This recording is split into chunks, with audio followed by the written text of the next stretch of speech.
El tweet que no debía existir. 48 horas después, apareció desvivido.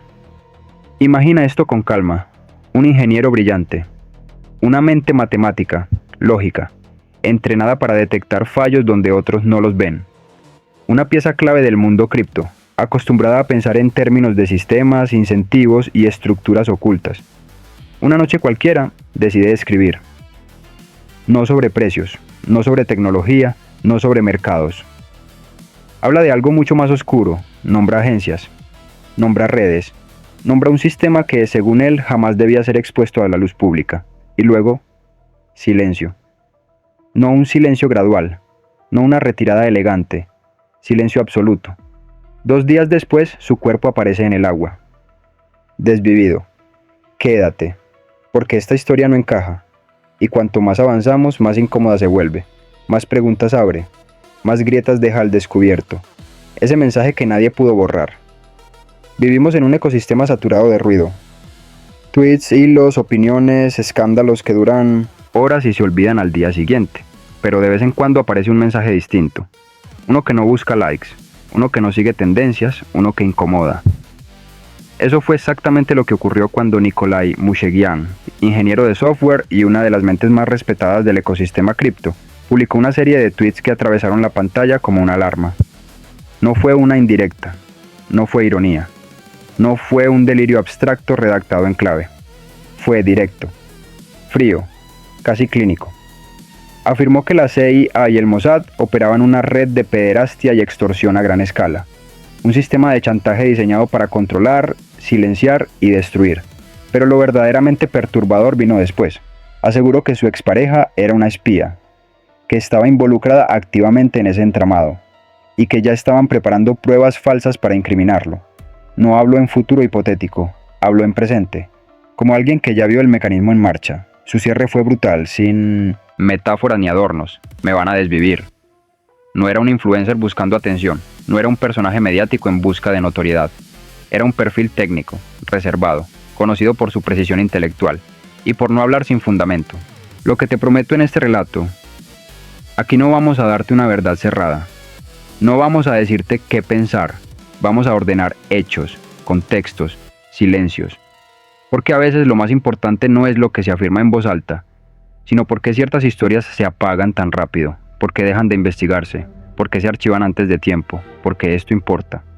Porque no hablamos de rumores anónimos ni de cadenas reenviadas, hablamos de publicaciones públicas, capturas archivadas, artículos de prensa y documentos reales recientemente desclasificados por el Departamento de Justicia en Estados Unidos, relacionados con el caso Jeffrey Epstein. Documentos que confirman algo incómodo, que existieron redes, que existieron protecciones, que existieron silencios institucionales. Nada de esto ocurre en el vacío, y nada de esto puede analizarse como un hecho aislado. Los hechos, sin adornos. Apenas 2 días después de esos tweets, Nikolai Mushegian apareció ahogado en 1500, una playa de Puerto Rico. La versión oficial fue inmediata y simple: un accidente, oleaje fuerte, una noche desafortunada. Caso cerrado. Pero el contexto no ayuda a cerrar la historia tan fácilmente, porque cuando alguien anuncia públicamente que teme por su vida, cuando señala estructuras de poder global, cuando describe mecanismos de incriminación, y luego aparece desvivido en un lapso tan corto, la palabra casualidad empieza a perder peso, empieza a sonar hueca. Punto 1.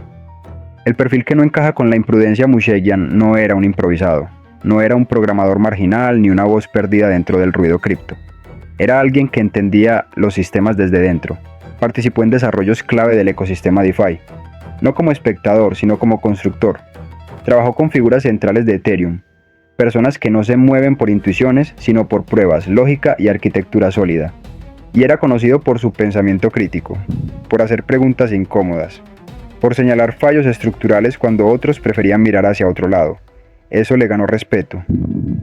Y también silencios. No era emocional, no reaccionaba desde el impulso, no era alguien que lanzara acusaciones al azar o desde la paranoia. Su forma de pensar era analítica, metódica, fría cuando debía hacerlo.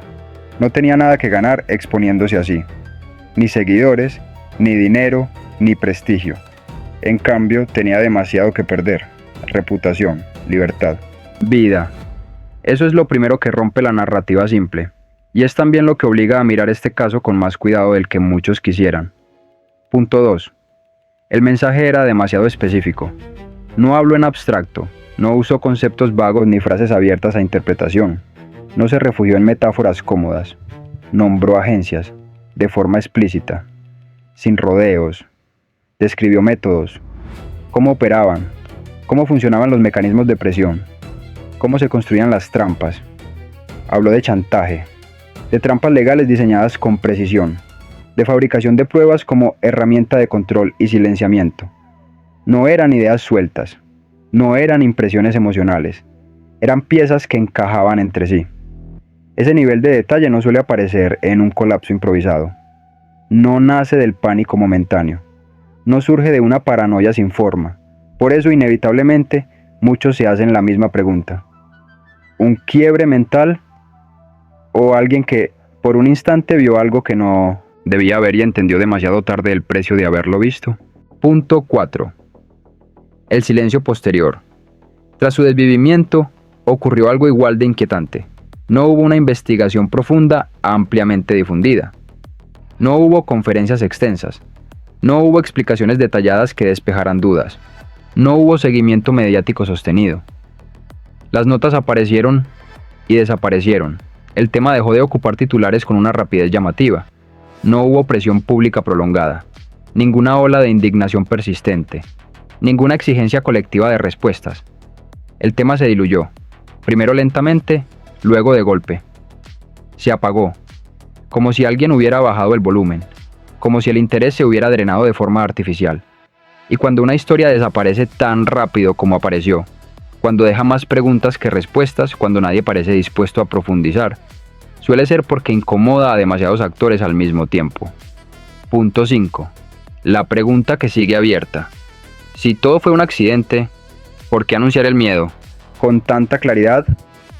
No una vez, no en privado, sino de forma pública, abierta, dejando constancia. ¿Por qué ese momento exacto? ¿Por qué justo entonces y no antes? ¿Por qué cuando las piezas parecían empezar a encajar? ¿Por qué ese mensaje final? ¿Por qué dejar una advertencia tan explícita? ¿Por qué escribirlo como quien deja una marca antes de desaparecer? ¿Y por qué tantas personas, incluso dentro del mundo cripto, analistas, desarrolladores, perfiles técnicos poco dados al drama, sienten que esta historia quedó inconclusa? Tal vez porque no todas las preguntas tuvieron respuesta. Tal vez porque el cierre llegó demasiado rápido. O tal vez porque, en el fondo, todos perciben que aquí falta una pieza clave.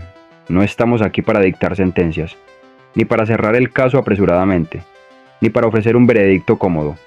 Estamos aquí para observar, con atención, sin prisa, para observar patrones, repeticiones, ecos que se repiten en distintas historias, para observar silencios, los que aparecen cuando deberían escucharse preguntas, los que pesan más que cualquier declaración oficial, para observar coincidencias, tiempos, mensajes, desapariciones, porque a veces lo más inquietante no es lo que se dice en público, sino lo que nunca se investiga hasta el final, lo que se archiva, lo que se deja enfriar, y justo cuando parece que esta historia termina aquí, cuando todo invita a pasar página, aparece otro nombre, otro documento, otra fecha, otra conexión que nadie menciona en voz alta, una pieza que, al encajar, cambia completamente el ángulo desde el que miramos todo esto, y obliga a replantear preguntas que parecían cerradas. Y eso no es el final, es apenas la siguiente puerta, es lo que vamos a abrir en el siguiente video.